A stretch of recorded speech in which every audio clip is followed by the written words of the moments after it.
A common problem with our clients is they have a hard time actually looking at the budget itself to help them make decisions. They might be tracking their money retroactively and categorizing their transactions, but despite that, their budget still just doesn't seem to work. And while there might be a lot of reasons that people struggle to go from tracking their money to actually planning and sticking with their budget, I want to share with you the two most common things that I see people missing when it comes to this. The first is very simple and very practical. They simply struggle to trust the numbers of the budgeting tool that they're using, and they default to looking at their bank account balances to decide whether or not they can afford something, rather than looking at the budget itself to understand where they're at. Now, this can obviously be different depending on the budgeting tool that you're using, but I want to show you an example using YNAB, which is the budgeting tool that I use. So if we pop over here, you're going to see a budget that is kind of set up very similar to how I might see one when I'm first looking at a client and trying to figure out, why are you struggling to trust your numbers? Well, in order to trust your numbers in YNAB specifically, two things have to be true. The first is that you have to reconcile the bank accounts. What does that mean? Well, it means that the bank account balance in YNAB actually matches the bank account balance at your bank. That means when I click into this checking, if I look up here and see this cleared balance of $6,708, and I go over here to the right-hand side and click reconcile, that YNAB actually gives me this little notification if I have my bank accounts linked. Now, I'm not going to go super in-depth in this video on reconciling. I have a whole nother video that will teach you all about reconciling, how to troubleshoot reconciling if you're having issues. But this is the most important thing for starting to trust your numbers. This lays the foundation. If your bank accounts are wrong, if your bank accounts do not agree with your YNAB and they're not talking to each other, then you can't trust your budget at all, obviously, right? And so the first thing I'm going to do is say, are all of the bank accounts that I use on the left-hand side of my screen reconciled? Are they true? Do they match the real life bank? Once I've done that, the second thing that has to be true in order for me to trust my numbers in YNAB is I need to have no negative red in the current month. Now, what does that mean? Well, there are two types of negative red in YNAB. So the first is this overspent. And so if we look here on Nick's spending, for example, you're going to see that I've assigned $50 for the month. I've spent $160, if we wanted to see what that is, or 160 cents. Looks like I had a Jack Butcher and then an Origin Main. And so those two transactions put me as overspent. And because of this, I need to now cover that overspending. What I'm going to do in this scenario is click here, and I'm going to take this we'll take it from coffee shops, and that'll cover that right there. So first type of negative red is overspending. Now, the second type of negative red is this right here. You can see up top, I have assigned more money than I actually have in the bank account. This happens whenever you accidentally budget too much money. To show you an extreme example, let's say that I came down here again to Nick's fund spending and I were to assign $1 million. If we look right here, now YNAB says, hey, Nick, you have $1 million in your, Nick fund spending category. You can go buy whatever you want to. The reality is, of course, I can just look at the bank account balance and go, well, I definitely don't have $1 million. So what is YNAB saying? Why is it saying I have $1 million right here? Well, it's because I accidentally assigned money into the assigned category or the column that's more than what I physically possess in the bank account. So I'm going to click undo. And you'll notice that when I do that, I still am over assigned. In this case, it's just a much more reasonable amount. What this means is, again, I have accidentally put money in here that I do not have. And so I need to cover that. I'm going to do this kind of rather quickly here. So I'm going to take money out of my IRA contribution and move it back up to the ready to assign. In this case, I'm actually just going to go ahead and put a 0 right here. And that will move all that money right back up top. Now, I do need to finish covering the overspent item, so I'm going to do that. And now we can see I still have some overspending. Some of it is on a credit card. That's what this yellow overspending means. And some of it is on a debit account. I need to cover all of that. So again, I'm going to go through and cover some of this. Let's start here. And I'm going to choose, we'll take the pet expenses from haircuts, and then we'll take some from ready to assign, and then gifts. We're going to take from ATM cash, and then the rest of this credit card I'll take from ready to assign. So now that those two things have been done, meaning I've reconciled the bank accounts and I've covered all of the negative red numbers. I have no negative red in the current month. Now I can trust my numbers. And so whether I'm using YNAB on the phone or YNAB on the computer, what that means is in order to actually use this to make decisions, I would want to, instead of looking at the bank account right here, I would want to look at the available column here. And so if a friend texts me and says, hey man, do you want to go out to eat? And I go, well, hold up. I would need to look at my eating out category. And here it is. And we can see that I've assigned 150 this month. I've spent 78 so far. Looks like a Super Chicks and a Waffle House. And I have 71 available. So I could go out to eat with my friend as long as I didn't spend more than 71. Or if I did, it means that I would need to move money from somewhere else in the budget before I make that decision. And that's what I mean when I'm talking about using the budget to help you make decisions. It means that whenever I think about making a purchase, especially a big purchase, I'm actually looking at the available column to see, do I have enough money to be able to do that? I'm not looking at the bank account balance. I could have $100,000 just chilling in my checking account.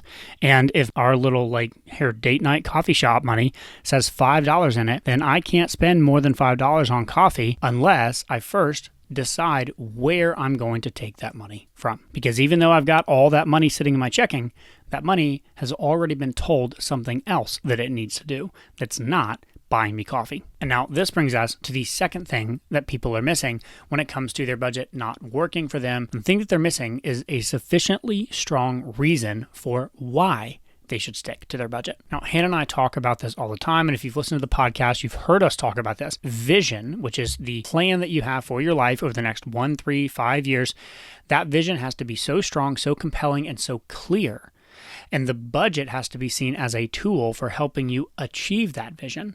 And if you don't have that, if you don't have a super strong, compelling vision, and you don't see how the budget will help you achieve that vision, well, then you're not going to budget at all in the first place. And even if you did budget, or track your money, I should say, you are certainly not going to look at the budget to make decisions. Now, a lot of the times when I'm working with a client, we're having this conversation, I'll use a little kind of goofy story or analogy to kind of drive this point home. It goes something like this. I want you to imagine that you go to the doctor and you get some really bad news.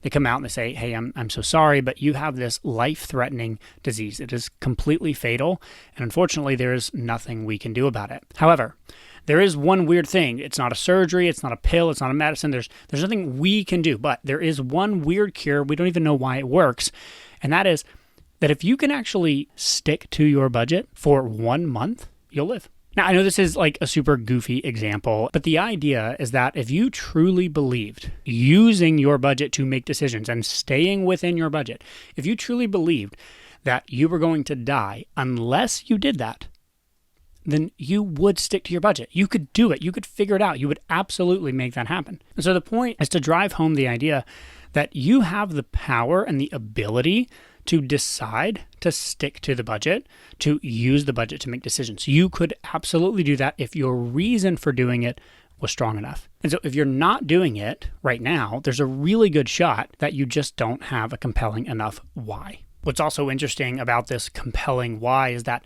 it's important that you actually change this why throughout your life and throughout your time of making financial progress. One of the most saddest experiences that I see, and unfortunately common experiences that I see, is someone who is focused on really getting out of debt, and they work really, really, really hard. They're super diligent about their budget. They're really disciplined because they feel like they have this sort of debt monster that's chasing them, and they have to run to outrun this debt monster. But what happens when they actually outrun the debt monster often is they start to slow down.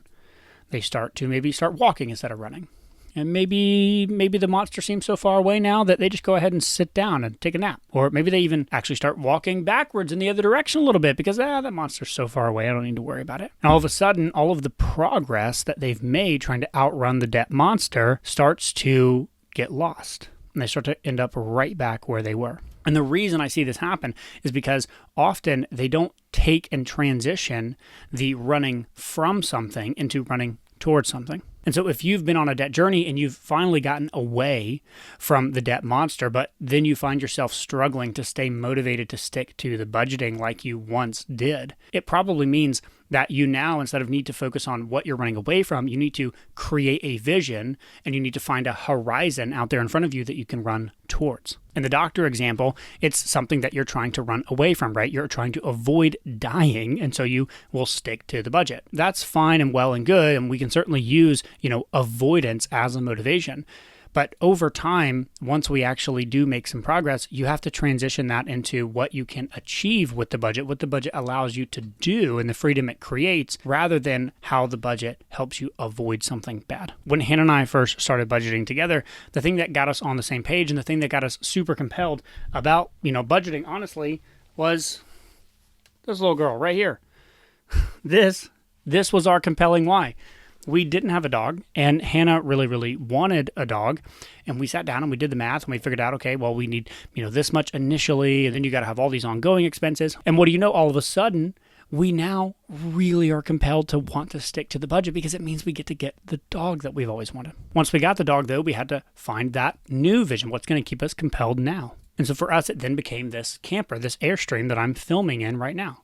And if you know our story, you know that we quit our jobs back in 2017, 2018, and we lived in this RV and traveled for 3 years. The vision started in 2015. That vision compelled us for the next few years to budget so tightly and so aggressively so that we could stuff as much money as possible towards the RV buying process, the down payment we needed, and then the renovation money we needed to actually make this RV a reality. And of course, since then, our vision has continued to change, and it's something that we update every single quarter. And then the key is you have to then connect the vision to your budget. So you need to have categories in your budget, whether it's a really fun trip that you have next year or a kitchen renovation that you're really excited about. Whatever it is for you, you need to have categories in your budget that you're putting money towards that you're really, really excited about. So that when you're tempted to do that impulse buy, or when you're tempted to spend money that you really don't have, that you will pull out your budget and look at it and go, oof, I guess I could buy this, but it means that I have to take money away from getting the dog, or buying the RV, or traveling, or retiring early, or doing the kitchen renovation, or my kid's birthday, or helping my kid with college, or whatever that vision is for you. And I promise, if you can find your compelling reason why, and you can make it extremely clear and front and center in your budget, then actually using the budget as a decision-making tool will become much, much easier. And if you know what your main why is right now, or one of them anyways, I'd love for you to leave a comment down below and let me know. I'd love to read it and see what it is that you're working towards. And if you like this video and you want more on the visioning process, I would encourage you to click on this video here where Hannah and I go deep into our visioning process and how we use it to inform the budget. Thanks so much for watching, and I'll see you next time.